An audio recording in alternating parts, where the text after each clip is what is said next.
We all know the Prime Minister loves claiming he's a feminist.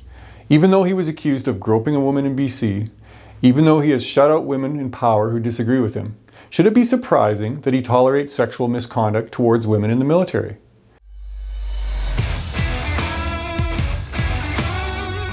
We've all heard the sexual allegations against General Jonathan Vance, including reports that he fathered children with one of his alleged targets. A military ombudsman tried to give Defense Minister Harjit Sajjan evidence in 2018, but the Defense Minister physically recoiled and refused to look at the evidence. Remember, Vance used to be Sajjan's boss. Makes you wonder who's really in charge. Sajjan later said that the ombudsman was wrong to come to him on the matter, and instead of choosing to start an investigation, the minister tossed the case elsewhere. The Prime Minister himself recently commented on the situation and claimed he had no knowledge of the event, and that no one knew that it was a Me Too complaint.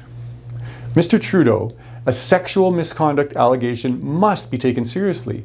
You have to investigate, even if it's against your former boss. Even if your government doesn't want to classify it as a Me Too complaint for fear of getting bad stories written about you in the news. The most ironic part of this whole development is the Liberals committed to making the military a workplace free from harassment and discrimination in 2015.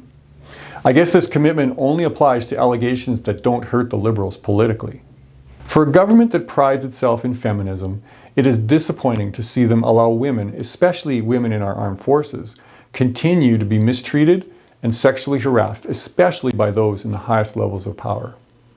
Elder Marks, a former advisor in the PMO, claimed that he first heard about the allegation from Trudeau's chief of staff or someone in her office, yet the Prime Minister claims he didn't know the specifics of the events. So now that we know Katie Telford knew about these events, why didn't she tell Justin Trudeau?